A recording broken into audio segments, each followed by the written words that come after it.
자, 이제 가격제 원칙부터입니다. 가격제 원칙에서는 5가지 가격제 원칙은 무슨 일이 있더라도 기억하시라 그랬죠. 이제 제일 많이 나오는 3가지는 균형의 원칙, 그 다음에 적합의 원칙, 변동의 원칙이고요. 그 다음에 추가적으로 보는 게 대체의 원칙, 기회의 원칙이었죠. 그게 5가지고요. 거기서 조금 더 본다면 수익 최정체감 원칙, 수익 배분의 원칙, 경쟁의 원칙이었습니다. 88번의 1번은 틀린 걸 쳤습니다. 1번에 감정평가 시 기준 시점 및 시점 수정이 이론적 근거되는 것은 변동의 원칙이다.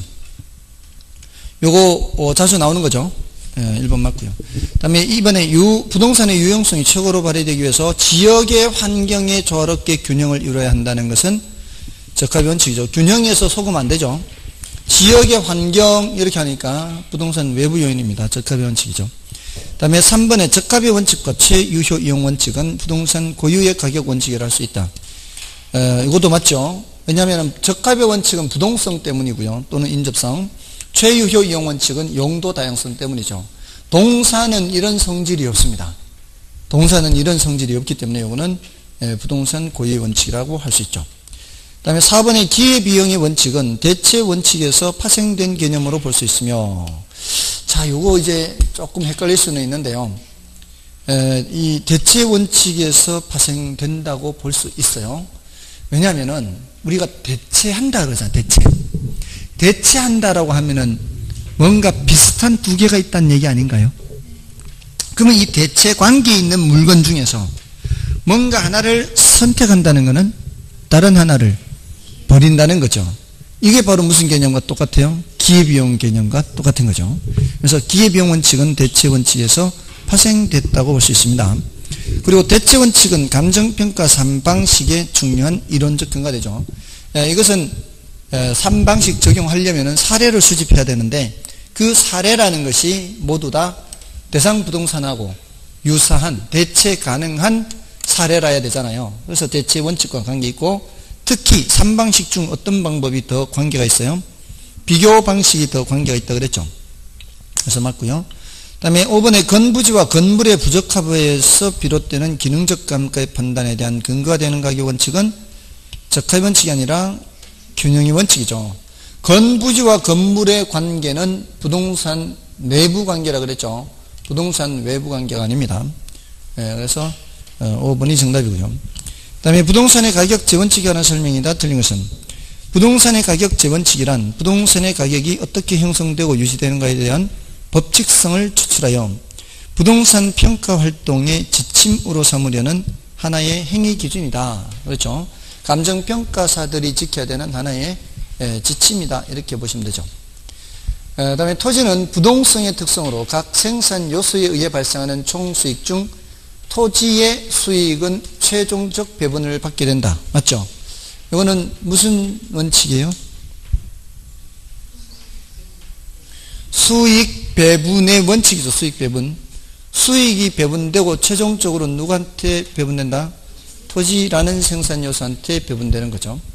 그 다음에 3번의 감가 요인 중 내부 구성 요소 간의 불균형으로 인한 기능적 감가 요인의 판단에 유효한 기준.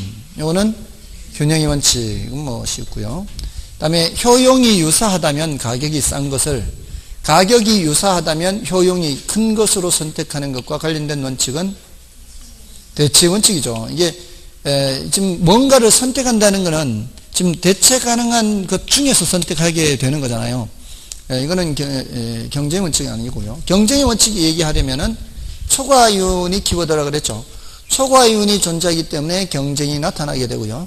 그 경쟁에 의해서 결국 초과이윤은 소멸되게 되는 거죠. 다음에 5번 뭐 쉽고요. 부동산 감정평가무에서 시점 수정과 기준 시점을 명확히 해야 한다는 것에 이론적 근거가 되는 것은 변동의 원칙. 다음에 이제 90번은 이거는 이제 지역 분석, 개별 분석이죠. 91번과 함께. 여기서는 지역 분석, 개별 분석 비교하는 게 있고요. 지역 분석의 대상에 대해서 나오는 게 있다 그랬죠. 자, 옳지 않은 것을 고르는데요. 1번에 지역 분석은 당해 지역의 표준적 이용의 장래 동향을 명백히 하고, 개별 분석은 지역적 특성 하에서 당해 부동산의 최유효 이용을 판정하는 것이다. 자, 이거 키워드로만 놓고 본다면 표준적 이용, 최유효 이용 이렇게 파악할 수가 있죠. 그리고 개별 분석은 개개 부동산의 가격을 판정, 가격이고요. 지역 분석은 그 지역에 속하는 부동산의 가격 수준을 판정하는 거다. 자, 이렇게 키워드 위주로 읽으면 굉장히 빠른 속도로 읽을 수 있습니다. 1, 2번 다 맞는 말이죠. 그 다음에 3번에 부동산 감정평가에서 개별 분석이 중요시 되는 이유는 부동산의 가격은 그 부동산의 최유효 이용을 전제로 하여 파악되는 가격을 기준으로 판정하기 때문입니다. 자, 이게 뭔 소리예요? 이게 바로 그 중간에 있는 부분, 부동산 가격은 그 부동산의 최유효 이용을 전제로 하여 파악되는 가격을 기준, 여기가 바로 최유효 이용 원칙이에요. 최유효 이용 원칙에 의하면 지금 어떤 부동산을 내가 평가하려고 하는데 그 부동산이 최유효 이용 상태가 아니라면 최유효 이용 상태보다 가치가 떨어지겠죠. 그러면은 어떤 상태에서 값을 떨어뜨려야 돼요? 최유효 이용 상태에서부터 값을 떨어뜨려서 평가를 해야 될 거 아니에요. 그러려면 먼저 뭐를 파악하고 있어야 돼요? 최유효 이용이 뭔지를 파악하고 있어야 될 거 아니에요. 그 최유효 이용 상태의 가격이 얼마인데 그걸 먼저 파악을 하고 있어야 감가를 할 거 아니에요. 그러니까 먼저 최유효 이용을 판정해야 돼요. 근데 그 최유효 이용을 판정하는 것은 개별 분석이다 이 말이죠. 그래서 개별 분석이 그래서 중요한 거죠. 그다음에 범위와 분석 방법상으로는 지역 분석은 부분적 국지적, 개별 분석은 지역적 광역적 바뀌어 있죠. 이런 걸 틀리면 안 된다 이 말이죠. 그다음에 5번에 지역 분석에서 사용되는 유사 지역은 특성이 인근 지역과 유사하여 인근 지역과 가격 면에서 대체 관계가 성립될 수 있어야 되죠. 가격 면에서도 대체 관계가 성립해야 됩니다. 지역 특성이 비슷한 것뿐만이 아니라 그래서 맞고요. 4번이 정답이고요. 그 다음에 91번입니다. 지역 분석과 개별 분석에 대한 설명 중 틀린 것은 1번에 부동산의 감정평가액을 구할 때에는 먼저 지역 분석을 통하여 인근 지역의 가격 수준을 파악하고 맞죠? 지역 분석 가격 수준. 그 가격 수준 중에 있는 개개 부동산의 가격 판단 맞죠?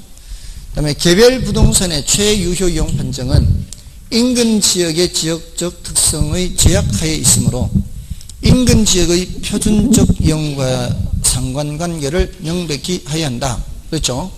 어떤 부동산의 최유효 이용이라는 것은 그 지역의 제약하에 있을 수밖에 없죠. 상업지역이라면 대부분은 상업용이 최유효 이용, 주거지역이라면 대부분은 주거용이 최유효 이용 이렇게 되는 거니까요. 그 다음에 인근 지역의 경계가 물리적으로 명백하지 않은 지역의 경계와 범위는 최유효 이용을 중심으로 판단돼야 한다. 맞나요? 어렵죠. 이건 약간 어려워요. 난이도가 높은 겁니다. 이거는 중요도는 약간 낮고 난이도는 약간 높아요. 요거는 표준적 이용을 기준으로 판정을 해야 돼요. 자, 이거 말씀을 드릴 때 지금 세종시는 그러지 않습니다. 세종시는 그러지 않고요. 이런 데를 보기가 쉽지 않아요. 주거지역과 상업지역의 경계가 명백하지 않은 것을 찾기가 쉽지 않아요. 도로를 중심으로 해서 뭐 저쪽은 아파트, 이쪽은 뭐 상가, 뭐 이렇게 대체로 구분이 돼 있죠. 근데 대체로 이게 구분이 안 돼 있는 지역은 옛날부터 사람들이 살던 동네. 옛날부터 사람들이 살던 동네는 이제 큰 길에서 이제 또 그 주택가로 들어갈 때 보면은 재래시장 같이 이렇게 지나서 언젠가부터 이제 주택이 나타나기 시작하잖아요. 근데 주택이 나타난 첫 집부터 바로 다 주택이 아니라 주택이 나타났는데 그 다음에 또 점포도 있고 뭐 이러다가 이제 점차 주택 위주로 나타나잖아요. 그럴 때는 어디까지가 상업지역인지 어디부터가 주거지역인지를 판정하기가 쉽지 않다는 거죠. 이럴 때에는 표준적 이용을 기준으로 판정을 해요. 그 소리는 지금 내가 평가해야 되는 그 지역이 상업지역이에요. 그 대상부동산이 상업지역 안에 있는 부동산이에요. 그러면 그 인근 지역을 획정을 할 때 상업용을 표준적 이용으로 해서 획정을 한다고요. 그러니까 어느 정도 주택이 포함되어 있어도 점포가 있는 범위까지는 웬만큼은 그냥 이렇게 상업지역으로 하는 거죠. 주택 몇 채는 들어오더라도. 그럼 저쪽 주거 지역에 있는 이 부동산이 대상 부동산이다. 그러면은 주거용을 기준으로 해서 그 어느 정도까지는 뭐 중간중간에 점포도 있을 수 있잖아요. 점포가 있을 수 있는데 어디까지 이렇게 주택이 이렇게 있으면은 그 안에 몇 개의 점포는 들어오더라도 이렇게 인근 지역으로 획정할 수도 있다는 거죠. 그래서 경계가 물리적으로 불분명할 때에는 이 분석하고자 하는 그 대상 지역의 표준적 이용을 중심으로 경계를 판정을 하는 겁니다. 그럴 때는 이제 이렇게 겹치는 부분이 생길 수도 있는 거죠. 이쪽 저쪽에 중복될 수도 있는 거죠. 그래서 3번이 틀렸고요. 그 다음에 인근 지역과 유사 지역은 공간적으로 서로 다른 지역이며 동일 수급권 내에는 양자가 포함되는 것이나 유사 지역은 동일 수급권에 밖에 존재할 수도 있다. 그렇지만 우리는 거기까지 가지는 않는다. 우리는 분석 대상은 어디예요? 동일 수급권 내 유사 지역 이렇게 해야 되는 거죠. 그 다음에 지역 분석은 표준적 이용의 현상과 장래 동향을 명확히 하고 개별 분석은 대상 부동산의 개별 요인을 분석하여 최유효용을 판정. 맞죠? 정답은 3번이었고요.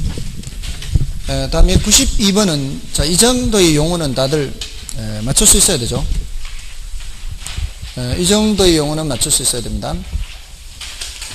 이게 3방식의 원가 방식에서는 가격 구하는 거 뭐 원가법, 임료 구하는 거는 임료 구하는 거 무슨 법이에요? 적산법이요, 적산법. 이런 거 기본 용어는 체크하고 들어가야 돼요. 이런 것에서도 질문합니다. 이게 어려운 거 질문하는 거 아니에요. 쉬운 것도 얼마든지 질문합니다. 다음에 비교 방식은 무슨 원리? 시장성의 원리죠. 그리고 다에는 수익 환원법은 가격 구하는 방법이고 임료 구하는 방법은 수익 분석법이죠. 그래서 3번이 정답이 되겠죠. 다음에 93번은 이제 원가법이죠.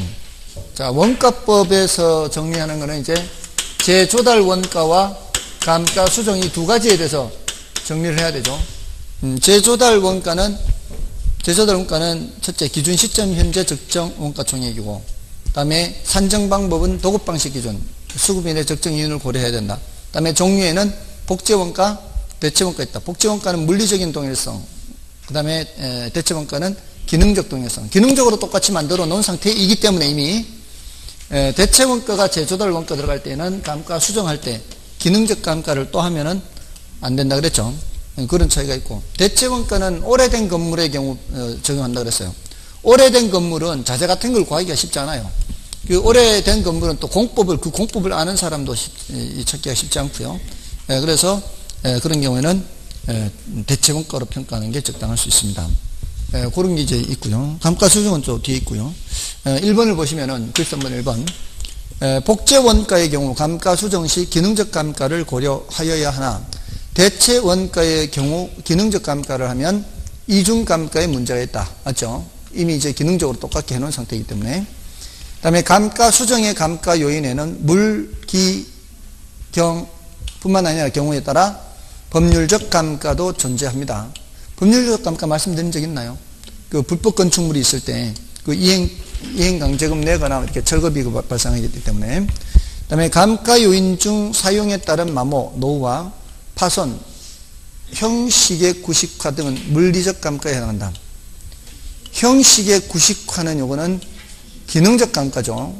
구식화, 형식 구식화, 기능적 감가. 그 다음에 4번에 오래된 주택과 같은 중고 부동산인 경우는 대체 원가를 구하는 것이 합리적이라면 경과 연수가 짧은 신건축물에는 복제 원가를 구하는 것이 합리적이다. 여기 이제 오래된 것들은 이게 아까 이 자재를 구하기 쉽지 않다 그랬잖아요. 그래서 대체 원가를 하고요. 그리고 지은 지 얼마 안 된 거는 이제 복제 원가 맞고요. 그다음에 경제적 감가 요인에는 인근 환경과의 부적합, 인근 지역의 쇠퇴, 시장성 감퇴 이런 것들은 모두 다 부동산과 관련 없는 거죠. 부동산 내부 요인과 관련 없이 가치가 하락하는 거죠. 그래서 맞고요. 정답은 3번이고요. 그 다음에 94번은 감가 수정에 대한 거죠. 자, 이 감가 수정은 감가수정에서도 마찬가지, 감가요인에서 물기경 나오고요. 요거는 이제 93번에도 지문으로 나왔죠. 물리적 감가, 기능적 감가, 경제적 감가 구별하는 게 있고요. 그 다음에 감가수정과 감가상각 비교하는 게 있죠.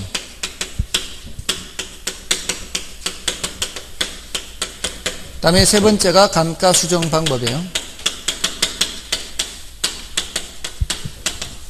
감가수정 방법은 내관분시임하죠. 내는 내용연수법, 관원관찰감가법, 분해법, 시장추출법, 임대료 손실하는법. 그 중에서 내용연수법이 제일 중요하죠. 정액법, 정률법, 상환경영법 나오는 거요. 지금 여기 지금 94번, 95번이 그렇게 연결되는데요. 94번을 보겠습니다. 1번에 감가수정 방법 중 상환기금법 나오죠. 상환기금법은 여기 내용연수법이 있는 거죠. 이것은 건물 등의 내용연수가 만료하는 때에 감가 누계 상당액과 그에 대한 복리계산의 이자 상당액분을 포함하여 이 상환기금법의 키워드는 뭐예요? 이자죠, 이자. 그 이자 상당액분을 포함하여 당해 내용연수로 정하는 방법이다. 예, 요거는 맞는 표현이에요. 지금 여러 가지 이 감가수정 방법이 있지 않습니까? 이 여러 가지 중에서 유일하게 이자 고려하는 것이 바로 상환기금법이죠. 다음에 감가수정 방법은 직접법과 간접법이 있으며 직접법에는 내용연수법, 관찰감가법 및 분해법이 있다. 자, 요거는 조금 난이도는 높고 중요도는 낮은 내용입니다. 지금 내관분시임하죠. 지금 내용연수법, 관찰감가법, 분해법, 여기까지는 직접법, 여기까지는 요거는 간접법이거든요. 우리가 이제 직접법, 간접법 이렇게 구별할 때는 요거는 대상부동산의 자료를 활용하는 거고요. 요거는 사례부동산의 자료를 활용하는 거예요. 직접법, 간접법 할 때. 시장추출법 하죠. 시장추출법은 매매사례로부터 찾는 거예요. 매매사례. 임대료 손실하는 법.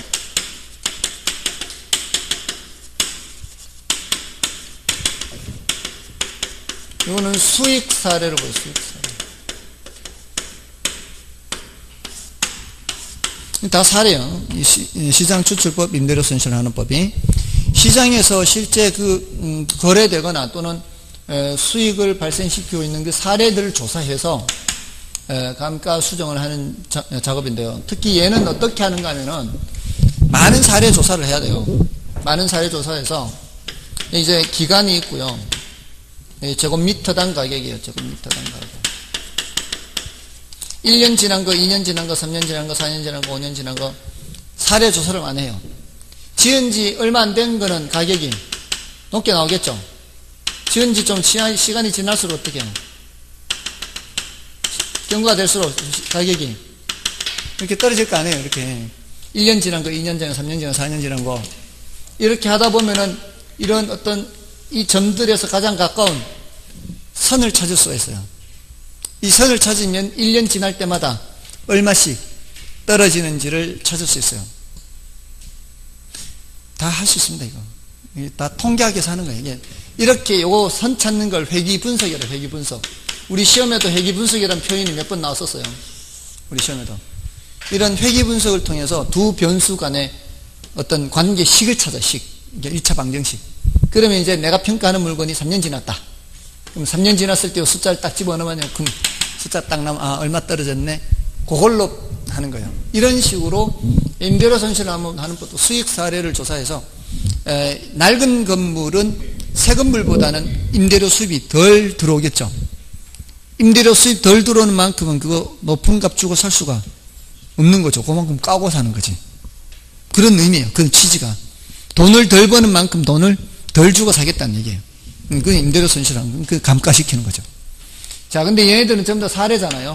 근데 요거는 그 부동산을 보고 하는 거예요. 정액법, 정률법, 상환경법 그 부동산을 보고 해야 되죠. 관찰감가. 보기는 딴 놈 보고 평가는 이거 하면 안 되잖아요. 이건 이놈 보고 해야지. 그 다음에 분해법. 이 분해법은 물기경, 물리적 감가, 기능적 감가, 이거 이렇게 나누는 게 분해법이에요. 감가 요인별로. 물리적 감가, 기능적 감가. 그럼 이것도 다 그놈을 보고 해야 되죠. 그래서 직접법이에요. 이건 난이도가 조금 높은 거죠. 다음에 3번의 정액법, 정률법, 상환기금법 중 감가 초기에는 정액법의 매년 감가액이 가장 크다. 감가 초기에는 정률법의 매년 감가액이 가장 크죠. 정률법. 이렇게 떨어지는 이게 초기에 제일 크죠. 그 다음에 정액법이고요. 그 다음에 상환기금법이죠. 초기에 제일 적은 게 상환기금법입니다. 다음에 정액법에 의한 연간 감가액은 일정하지만 정률법에 의한 연간 감가액은 체감하죠. 그래서 맞고요. 다음에 감가 수정 방법 중 정액법, 정률법, 상환기금법 등으로 평가한 가액이 적절치 않은 경우 관찰감가법 등 다른 방법을 병용할 수 있다. 가능하죠. 그래서 이제 이런 다양한 방법들이 있는 거죠. 정답은 3번이었나요? 다음에 이제 95번은 부동산 감정평가의 감가 수정 방법에 관한 다음 설명 중 틀린 것으로 묶은 것은 기억에 회계 목적의 감가상각은 재조달 원가를 기준으로 하지만 감정평가의 감가 수정은 취득 원가를 기준으로 한다. 이거 맞나요? 바뀌어있죠. 회계 목적의 감가상각에서 취득 원가죠. 재조달 원가는 이제 감가 수정에서 쓰는 말이고요. 자, 기억이 들어가야 된다는 얘기죠. 틀린 것으로 묶인 것은 했으니까 기억 들어가야 되고요. 그 다음에 니은은 회계 목적의 감가상각은 관찰 감가를 인정하지 않잖아요. 이거 틀렸죠. 그럼 니은도 들어가야 되죠. 그 다음에 디귿에 감가 수정을 할 때 내용연수는 물리적 내용연수를 기준으로 합니까? 경제적 내용연수를 기준으로 해야 되죠.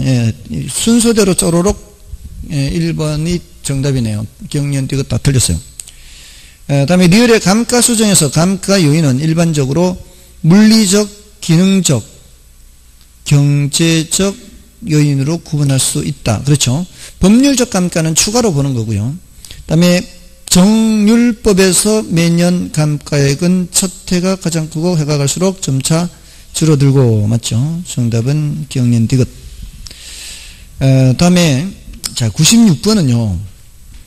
보세요. 다음과 같은 복합부동산의 조건하에서 거래 시점에 토지 가격은 이렇게 묻고 있죠. 묻고 있는 게 뭐예요? 토지 가격을 묻고 있어요. 근데 그 다음과 같은 복합부동산의 조건하에서 이렇게 하고 있죠. 복합부동산은 뭐하고 뭐가 결합되어 있는 거예요? 토지 건물이 결합되어 있는데 토지 가격은 이렇게 묻는다는 얘기는 내가 뭘 계산해서 빼야 된다는 얘기예요. 건물 가격 계산해서 빼야 된다는 얘기예요. 자, 이거는 어디에서 나오는 건가 하면은 제가 이거 이론적으로 말씀을 드릴 때 비준가액은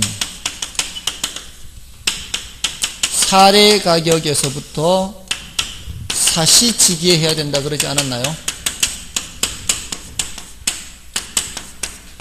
이건 뭐 잘 안 나오는 거고 사시지기. 사례 가격에서부터 이거 수정해야 되지 않나요? 이렇게 한다 그랬잖아요. 그러면 사례 선택에서 이건 사례 선택할 때는 사정부정 가능한 사례, 시점 수정 가능한 사례, 지역요인 비교 가능한 사례. 지역요인 비교 가능한 사례란 의미는 용도지역이 같아야 된다 그랬어요. 용도지역이 다르면 이거는 땅값이 차이가 많이 나니까 주택이라 해도 주거지역에 있느냐 농지지역에 있느냐 같은 주택이라도 땅값은 많이 차이가 집값이 많이 차이 나죠. 아무튼 이런 걸 할 때 그때는 뭐를 전제로 하면 이 사례가 대상 부동산하고 같은 유형인 걸 전제로 해서 얘기를 했어요. 그래서 추가적으로 한번 말씀드린 적이 있을 거예요. 대상이 낮일 때 사례도 낮인 것이 제일 좋다 그랬죠. 그래 비교 가능성이죠. 개별적인. 근데 이게 낮이가 없어요. 없을 때는 복합부동산 사례 가격을 구할 수밖에 없잖아요. 근데 그게 지금 3억이다 이 소리예요. 이 3억을 여기다 다 갖다 쓰면 안 된다 이 소리예요. 3억을 다 갖다 쓰면 안 되고 이거를 토지 가격과 건물 가격으로 분리한 후에 뭐만 가져와야 돼요? 토지 가격만 가져와야 돼요. 그러면 뭐를 계산해서 건물 가격 계산 빼서 그렇게 계산하는데 요걸 무슨 법이라고 했어요? 배분법이에요. 이 배분법 문제, 배분법. 배분법에서 토지 가격을 따로 계산해내는 거예요. 근데 그거를 공제 방식이 있었고 비율 방식이 있었거든요. 이거는 뺄셈 하는 거고 요거는 곱셈 하는 거예요. 지금 요거는 뺄셈 하는 식으로 자료가 제시된 거예요. 지금 건물 가격 자료를 따로 줬죠. 건물 가격 자료를 따로 줬다는 얘기는 건물 가격을 계산해서 빼게 하라 이 소리예요. 결국은 이 문제는 다른 게 아니라 이제 건물 가격 계산하는 거예요. 왜냐하면 다 계산하면 3억에서 뭐만 빼면 되니까. 건물 가격 빼면 되니까. 자, 근데 그 자료가 수정이 안 되신 분들은 그 건물 관련 자료에서 그 96년이 아니고 95년으로 수정하시고요. 95년 10월 27일로 수정이 안 되신 분들은 95년 10월 27일. 자, 95년 10월 27일에서부터 지금 그때 지었잖아요. 그때 사용 승인일이 그때부터니까 그때부터 사용했다고 보고 지금 몇 년 지난지 그 보는 거잖아요. 지금 이게 정액법으로 계산하는 거 아닌가요?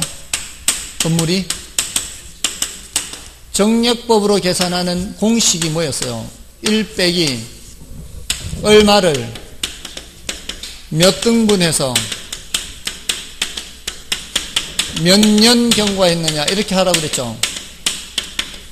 그 바깥에 제조달 원가를 하고, 자, 이거 계산할 때 이 얼마를 알려면은 빨리 뭘 보라 그랬어요? 내용연수 만료시 잔가를 보라 그랬어요. 잔가. 내용연수 만료시 10% 나오면은 90%를 몇 등분 해야 되고요. 내용연수 만료시 20%가 나오면 80%를 몇 등분 해야 돼요. 근데 여기서는 지금 남는 게 없으니까 100% 1이에요. 1을 몇 등분 해야 돼요. 그 몇 등분이 몇 등분이에요? 50등분이죠. 자, 그 다음에 몇 년 경과가 됐어요? 그게 95년부터 2018년까지니까 23년이죠. 23년이 지났어요. 23년. 여기 23하고. 그 다음에 제소달 원가는 그게 지금 제곱미터당 얼마로 돼 있어요? 50만 원인데 건물이 연면적이 몇 제곱미터? 350제곱미터니까 50 곱하기 350 하면 되는 거죠. 자, 그럼 이거 계산할 때는 50분의 23인데 50분의 23은 100분의 46과 같죠? 5, 뭐 이런 숫자, 2, 5 이런 숫자 나오면 숫자를 할 때 이 분모를 일시백으로 바꾸라 그랬잖아요. 100분의 46이니까 0.46이에요. 1 빼기 0.46은 0.54죠. 0.54에 50을 곱한다는 얘기는 반띵 하는 거하고 똑같아요. 27만. 요거 하고 하면은, 여기까지 하면은. 27만 원이 350개 있어요. 그러면 곱하면은 9450 나오나요? 9450. 뭐가 9450이에요? 건물 가격이 9,450이에요. 그럼 3억에서 건물 가격을 빼야 될 거 아니에요? 2억 055 이렇게 되겠네요. 맞나요? 2.055 2억 550이죠. 2억 550. 그래서 정답은 2번이 되는 거죠. 맞나요? 다음은 이제 97번입니다. 거래사례 비교법이에요. 거래사례 비교법에 관한 다음 설명 중 틀린 것은 1번에 대상 물건과 동일성 또는 유사성이 있는 물건의 거래 사례와 비교하여 대상 물건의 현황에 맞게 사정, 보정 및 시점 수정 등을 가하여 가격을 산정하는 방법이다. 맞나요? 대상 물건과 동일성 또는 유사성이 있는 물건의 거래 사례와 비교하는 거 아니에요. 거래 사례. 그래서 맞고요. 이 공시지가 기준법 같으면은 표준지 공시지가와 비교해서 이렇게 해야 돼요. 공시지가 기준법은. 근데 거래사례 비교법이라서 거래사례와 비교하여 이렇게 하고요. 그 다음에 이번에 현실성 있고 설득력이 풍부한 방법으로서 적절한 거래사례가 있으면 부동산 전반에 적용 가능한 장점이 있다. 맞죠? 이게 가장 큰 장점이라고 그랬어요. 그 다음에 사례 물건의 거래 시점이 평가 물건의 기준 시점과 불일치하는 경우라도 시장 상황에 변화가 없다면 시점 수정을 할 필요성이 없겠죠. 지금 요즘 들어서는요, 지금 가격 변동이 크지 않아서 그 부동산 가격 공시 제도가 어떻게 바뀌었는가 하면은 예전에는요, 반드시 2 이상의 감정평가업자한테 의뢰를 했어야 되거든요. 반드시. 2 이상의 감정평가업자한테 의뢰를 해서 이 신뢰도를 높이기 위한 거죠. 어느 한 감정평가업자에게만 해버리면은 이게 문제가 있을 수 있으니까 2 이상 했는데 지금까지 3 이상의 감정평가업자한테 의뢰한 적이 없어요. 수수료 때문에. 항상 2 이상이라고 했으면, 법엔 2 이상이라고 했으니까 딱 2만 했어요. 그래서 2이 한 거를 산술평균했어요. 그것만큼은 산술평균이에요. 이 감정평가업자와 저 감정평가업자가 표준지 공시지가를 산정을 했는데 누구는 더 쳐주고 누구는 덜 쳐줄 수는 없잖아요. 같은 감정평가업자냐. 그때는 산술평균을 했거든요. 근데 그는 과거에 지가 변동률이 좀 있을 때 얘기예요. 지가가 좀 올라가니까. 근데 요즘은 땅값이 안 올라가는 경우도 많거든요. 지역에 따라. 땅값이 안 올라가는데 그런데도 다 2씩 하기에는 너무 낭비죠. 땅값이 거의 변동이 없는데. 그러니까 땅값이 변동이 없는 지역에 대해서는 감정평가업자를 하나만 선정하도록 법을 바꿔놨어요. 수수료 지출을 줄이는 거죠. 그리고 굳이 땅값 변동률이 낮은 지역을 굳이 둘이 가서 할 이유가 없다는 거지. 그죠? 그런 얘기예요. 다음에 그 사례가 유사 지역의 사례인 경우에는 지역 요인을 비교할 필요가 있죠. 4번 틀렸죠. 결국 뭐 이렇게 쉬운 지문이 정답이 된 거죠. 이것도. 다음에 표준지 공시지가를 기준으로 토지를 평가할 경우 사정 보정을 감안할 필요가 없죠. 표시지계에 가는 거죠. 정답은 4번이고요. 다음에 98번입니다. 자, 이 수익환원법에서는 환원율에서 출제될 가능성이 가장 높다고 볼 수 있죠. 98번 자본 환원율에 관한 다음 설명 중 옳은 것은 1번의 에루드법은 매 기간 동안의 현금 수지, 기간 말 부동산의 가치 상승 또는 하락분, 보유 기간 동안의 지분 형성분의 세 요소가 자본 환원율에 미치는 영향으로 구성되어 있다. 이거 옳은 말이에요. 여기 1번이 바로 옳은 말이고요. 사실은 엘루드라는 사람이요, 감정평가에 있어서는 정말 뛰어난 사람입니다. 정말 제가 예전에 책을 읽을 때, 이 사람 정말 대단한 사람이다. 어떻게, 이런 생각을 해서 그런 공식을 만들었을까. 그 공식을 보면은 거의 암호 수준이에요. 여러분한테 못 써드려요. 못 써드리는데, 근데 그 공식이 정말 기가 막혀요. 정말 뛰어난 이 사람이.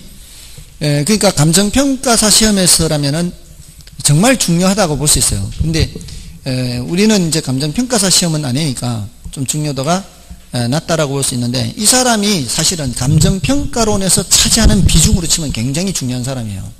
이 사람이, 엘루드라는 사람이. 그게 이제 1950년대에 그 전까지만 해도요, 부동산을 취득을 하면은 위에 건물 있죠. 건물 철거할 때까지 보유한다라고 가정을 했어요. 철거할 때까지. 그러니까 건물에 투입된 자본은 반드시 소멸하게 돼 있어요. 철거할 때까지 들고 가니까. 그러니까 건물에 투입된 자본은 반드시 회수를 해야 돼요. 그러니까 우리 환원율 할 때마다 뭘 했어요? 환원율 할 때마다 자본 수익률 더하기 이게 바로 그거란 말이에요. 이 철거할 때까지 들고 가니까 건물에 투입된 거는 소멸될 수밖에 없어요. 그럼 건물에 투입된 자본은 반드시 회수가 돼야 돼요. 근데 1950년대는 미국 경제가 굉장히 빠른 속도로 성장하던 시기였어요. 자, 근데 그때 당시는 사람들이 부동산을 사서 철거할 때까지 들고 가는 사람들이 별로 없더라는 거예요. 짧은 기간 동안 보유하다가 되팔더라는 거예요. 자, 이렇게 되팔 때 한 5, 6년, 길어야 10년인데 여러분들 한번 보세요. 경제가 이렇게 성장하는 과정이 있으면 건물이 좀 낡아지더라도 가격은 살 때보다 더 올라갈 수도 있잖아요. 그럼 내 원금이 줄어들지 않아요. 원금이 오히려 자본 이득이 발생하는 거예요. 이거를 고려하는 이유는 내 투자된 원금이 줄어들기 때문에 고려하는 거거든요. 근데 오히려 가격이 올라가 버리면은 이게 0보다 작을 수도 있는 거예요. 그게 엘우드라는 사람이 이제 생각한 거죠. 회술이 가치가 올라갈 때는 어떻게 된다? 회술이 0보다 작게 돼요. 그런 거고 가치 변화를 고려했고요. 그 다음에 그 당시에 투자하는 사람들이 대부분은 남의 돈을 빌려 투자하더라는 거예요. 남의 돈을 빌려 투자하면은 내 돈으로만 투자하는 게 아니라 남의 돈을 빌려 투자하면은 그 원금 이자를 갚아야 되잖아요. 부채 서비스에. 그럼 그 투자자 주머니에 남는 거는 순영업 소득이 남는 게 아니에요. 세전현금 수지나 또는 세후현금 수지인데 이 사람은 세후현금 수지를 안 봤어요. 세전현금 수지를 봤어요. 왜냐하면은 세후현금 수지는 세금을 빼야 계산되죠. 근데 그 세금이라는 게 개인이 내는 세금하고 법인이 내는 세금하고 또 개인도 누가 세금 내느냐에 따라 다를 수가 있어요. 그럼 부동산을 평가하는데 이 건물을 평가하는데 법인이 살 때 가격하고 개인이 살 때 가격이 다르면 말이 안 되잖아요. 세금 효과를 고려해버리면 그렇게 돼버려요. 평가액이 달라져. 똑같은 건물인데. 그래서 이 사람은 세금 효과를 고려하지 않아요. 그래서 이 사람은 세전현금 수지를 봐요. 근데 그냥 현금 수지라고 해서 틀린 거는 아니에요. 그냥 현금 수지라고 해서 틀린 건 아닌데 더 정확하게 말하자면은 세전현금 수지, 그 다음에 가치 변화분, 다음에 그 두 가지 하고요. 가치 변화분 하고요. 세전현금 수지하고 그 다음에 원금 이자를 갚잖아요. 부채 서비스에서 원금 이자를 갚잖아요. 이자는 비용으로 사라지는 거지만 원금 갚는 거는 나중에 처분할 때 좀 덜 갚아도 돼. 내 거 됐거든 이제. 그거 내 거 됐으니까 그것도 이제 따져보는 거죠. 그렇게 해서 그 세 가지가 환원율에 미치는 영향으로 그 공식이 구성되어 있어요. 그 세 가지. 가치 변화분, 그 다음에 이 세전현금 수지, 그 다음에 지분 형성분이라 그래요. 원금 상환분을 지분 형성분. 정말 대단한 사람이에요. 아무튼 1번은 옳은 거고요. 2번은 요소 구성법은 했는데 뒤에 읽어보면 대상 부동산과 유사한 최근의 매매 사례라고 돼 있죠. 최근의 매매 사례 아까 어디서 나오는 얘기예요? 시장 추출법에서 나오는 얘기예요.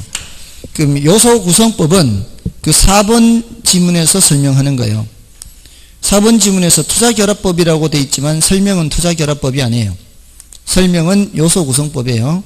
그래서 대상 부동산에 관한 위험을 여러 가지 구성요소로 분해, 여러 가지 구성요소 이렇게 있죠. 여기 바로 무슨 법?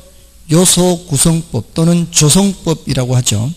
그래서 4번은 틀렸고요. 그 다음에 5번은 금융적 투자결합법은 저당 투자자 요구 수익률과 지분 투자자 요구 수익률이 동일하다는 데 착안하여, 동일하면은 굳이 구분할 필요가 없어요. 그래서 틀렸고요. 특히 금융적 투자결합법은 지금 최근에 시험에 출제가 안 됐어요. 다른 건 다 출제됐는데 토토건건 지지저저 부저저에서 토토건건 출제됐고요. 부저저는 2번이나 출제됐어요. 근데 지지저저는 아직 출제가 안 됐어요. 그 지지저저는 따로 더 기억하시고요. 다음에 위에 3번 지문은 중요도는 낮고 난이도는 높은 거예요.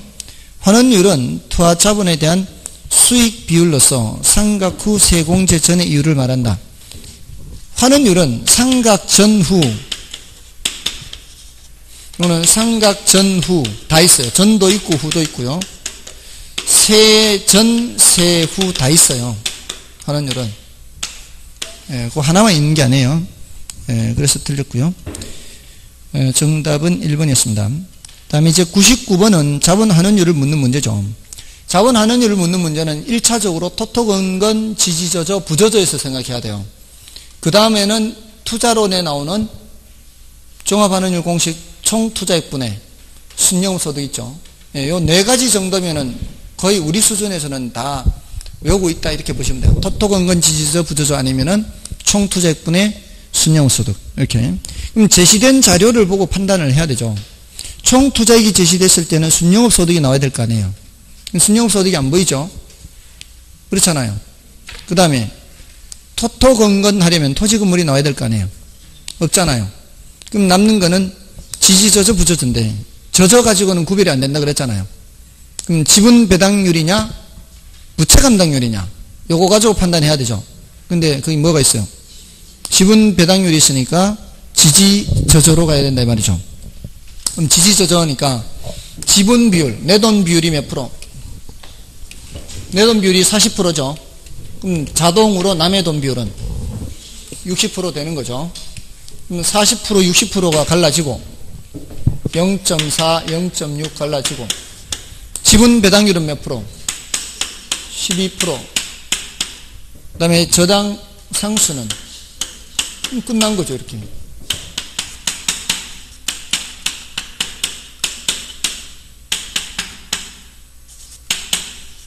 됐죠?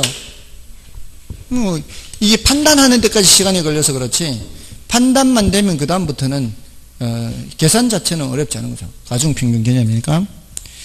그 다음에 이제 마지막 부동산 가격 공시제도 있죠.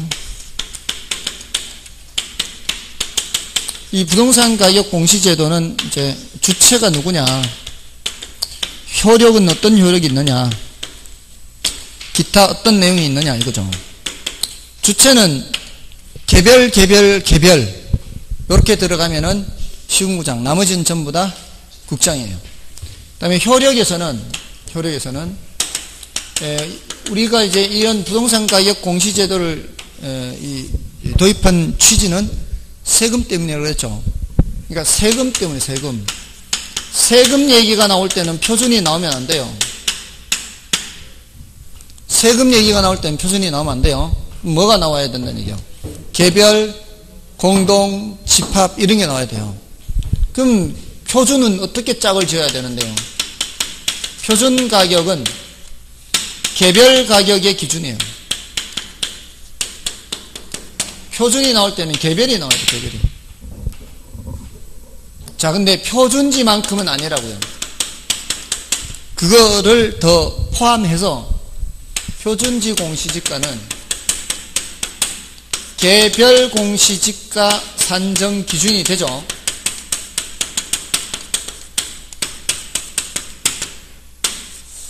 요때 토지가격 비준표라는 게 있다 그랬잖아요. 토지가격 비준표라는 것을 함께 봐서 표준지 공시지가와 함께 개별 공시지가를 선정할 수 있어요. 근데 이거든 뭐든 국가나 지방자치단체 등의 경우 공적기관이죠. 공적기관이나 감정평가업자가 지가 산정을 할 때는 뭐를 기준으로 해야 된다? 표준지 공시지가. 지금 이 개별 공시지가도 지가잖아요. 지가. 개별 공시지가를 산정하든 아니면은 수용보상금을 산정하든 아니면 감정평가업자가 타인에 의뢰해서 토지를 평가할 때는 아까 물건 이 감정평가업자 이거 공시지가 기준법 했잖아요. 토지를 평가할 때는 원칙적으로 공시지가 기준법인데 아까 했잖아요. 적정한 실거래가가 있을 때는 거래사례 비교법을 한다 그랬죠. 자, 이게 다 지가를 산정할 때는 뭘 이용해야 된다? 표준지 공시지가. 그 다음에 일반의 거래 지표가 되고요. 일반인들의 거래 지표. 그 다음에 지가 정보를 정합니다. 자, 정보 제공의 경우 토지에서는 표준이 있어요. 표준에. 근데 여기서는 여기 있단 말이에요. 정보 제공이. 이거는 토지를 제외한 주택이나 비주거용 부동산은 효력이 똑같아요. 이제. 개별 공동집합에 얘네들이 함께 나와요. 세금하고. 자, 이렇게요. 문제를 좀 보겠습니다. 기타가 있긴 하죠. 기타 사항에서는 뭐 공시기준일은 매년 1월 1일이고 모두 다 이의신청할 수 있고 이의신청은 주체한테 30일 이내에 서면 또는 전자서면으로 하고 그 다음에 표준으로 선정된 부동산에 대해서는 그 부동산에 뭐가 되고 개별 부동산이 되고 뭐 이런 내용들이 있죠. 이런 접단 내용들이 있습니다. 기타. 100번 1번을 보시면 토지와 주택 및 비주거용 부동산에 대해 매년 공시 기준일 현재 적정 가격, 적정 가격으로 되어 있죠. 시장가치, 외가치지 않습니까? 그 다음에 국토교통부 장관은 표준주택과 공동주택 및 표준지에 대하여 매년 공시 기준 현재의 적정, 여기도 적정 가격이죠. 적정 가격을 조사 평가해야 한다. 표준, 공동, 표준. 개별 없죠. 국정일 때에는 맞고요. 그 다음에 개별 공시지가와 개별 주택가격 및 공동주택가격은 과세 등의 기준이 된다. 표준이 없잖아요, 지금. 과세가 나올 땐 표준이 들어가면 틀리는 거예요. 표준주택가격은 그 주택의 개별주택가격으로 보며 표준지 공시지가는 그 토지의 개별공시지가로 보죠. 맞죠? 맞잖아요, 이거. 표준으로 선정된 것은. 5번이 틀렸죠. 표준지와 표준주택에 대해서는 국토교통부 장관에게 공동주택과 개별주택가격 및 개별공시지가에 대해서는 시장, 군수 또는 구청장에게 이의 신청을 할 수 있다. 공동주택은 국장한테 해야 되죠. 그래서 5번이 됐습니다. 이렇게 이제 주체에 대해서 많이 물었어요. 주체도 많이 묻고 효력도 많이 묻고요. 그리고 뭐도 물었는가 하면은 이 공동주택이나 비주거용 집합부동산은 이거 표준 개별로 나누어요, 안 나누어요? 이거 표준 개별로 나누면은 안 되죠. 이런 거 묻는, 이런 거. 그러니까 그렇게 깊이 있게 묻지는 않았다는 거죠. 더 깊게 물으면은 그때는 패스하면 되니까요. 그런 문제도 있었어요. 두 문제 정도는 뭐를 물었는가 하면은 공시사항들, 표준지 공시지가의 공시사항, 개별 공시지가의 공시사항, 뭐 이런 걸 일일이 다 외울 수는 없잖아요. 그때는 이제 그냥 판단하는 수밖에 없어요. 이 상식적으로 토지를 공시하는데 건물에 대한 거 공시할 필요 있어요? 토지를 공시하는 데는 건물에 대한 걸 공시할 필요 없잖아요. 그러니까 이게 나지상정 평가니까. 표준지 공시지가든 개별 공시지가든 땅을 공시하는데 지상의 건물에 대한 것을 공시한다. 이거는 상식적으로 말이 안 되는 거죠. 그런 식으로 상식적으로 판단할 수밖에 없어요. 아시겠죠? 자, 이렇게 하고요. 막상 이렇게 마지막이라고 하니까 굉장히 아쉽습니다. 근데 제가 세종시에 살아 그런가 계속 앞으로도 볼 수 있을 것 같아요. 다만 이제 여기서 보면 안 되고 교실에서 보면 안 되고 바깥에서 따로 막걸리라도 한 잔 할 수 있기를 기대하겠습니다. 아무튼 모두들 시험 잘 보시고요. 절대로 긴장하지 마시고 이게 아는 것만 풀고 나온다 생각하세요. 그렇게 하고 아는 건 풀고 나오면 합격이에요. 문제는 아는 것도 못 풀고 나오니까 안 되는 거지. 아시겠죠? 아무튼 애쓰셨고요. 다들 꼭 합격하시길 바라겠습니다. 감사합니다.